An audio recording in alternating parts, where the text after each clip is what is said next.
Hi friends, welcome to my channel. நாம் இன்றைக்கி சின்ன மருமகள் சீரியலில் இன்றைய எபிசோடை பார்க்கலாம். சேதுக்கும் தாமரைக்குமான இந்த பிரச்சனைக்கான தீர்வை நாளைக்கு சொல்கிறேன்னு ராஜாங்க சொல்லியிருப்பாரு. அதனால் மறுநாள் வீட்டில் பஞ்சாயத்து கூட ஆரம்பிக்குது. தாமரை ஐயோ கடவுளே, மாமா என்ன சேதுவை கட்டி வைக்கணும்னு ப்ரேயர் பண்ணுறா.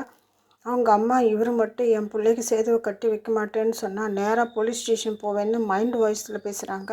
கடைசியில் ராஜாங்க சேதுவுக்கும் தாமரைக்கும் கல்யாணம் பண்ணுறது தான் இதற்கான தீர்வுன்ட்டு சொல்லிடுறாரு. இது கேட்ட Eswari and Co very very happy ஆயிடுறாங்க. சாவித்திரி ஒருபடி மேலே போய் அண்ணன் காலில் விழுந்து நன்றி சொல்கிறாங்க. ஆனால் பாட்டி, மலர், கருப்பு, சேதுவோட அம்மா இவங்களுக்கு இந்த தீர்ப்பு ஷாக்காக இருக்குது. அவங்களுக்கு இது பிடிக்கவும் இல்லை.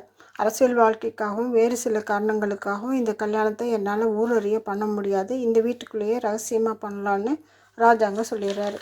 இந்த மாதம் கடைசியில் கல்யாணம்னு சொல்லிடுறாங்க.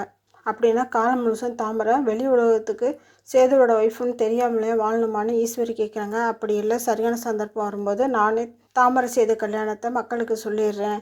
அது வரைக்கும் இது ரகசியமாகவே இருக்கட்டும்னு சொல்கிறாரு ராஜாங்கம். பாட்டி தான் தமிழ் இன்னும் இங்கே தான் இருக்கா, அவளுக்கு தெரியாமல் நீ இவ்வளோ பெரிய முடிவு எடுக்கிறியன்ட்டு கேட்குறாங்க.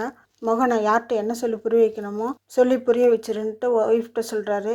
சேது அப்பான்னு தன் நிலையை புரிய வைக்க வர நீ பண்ணது தப்பு, அதுக்கு பிராயச்சித்தம் பண்ணுன்னு சொல்லிட்டு ராஜாங்க அங்கேருந்து போயிடுறாரு. சாவித்திரியோட ரூமில் அவங்களோட கேங் எல்லாரும் உட்காந்து கிடைச்சி வெற்றியை செலிப்ரேட் பண்ணுறாங்க. தாமரை கல்யாணம் பண்ணி காலம் ஃபுல்லாக வப்பாட்டியாக வாழணும்னு நக்கலா சித்ரா சொல்கிறாங்க. கல்யாணம் மட்டும் நடக்கட்டும், அதை ஃபோட்டோ எடுத்து சோஷியல் மீடியாவில் போட்டுடு, அப்புறம் கேட்டால் தெரியாமல் போட்டேன்னு சொல்லுன்னு சாவித்திரி மகள்கிட்ட சொல்கிறாங்க.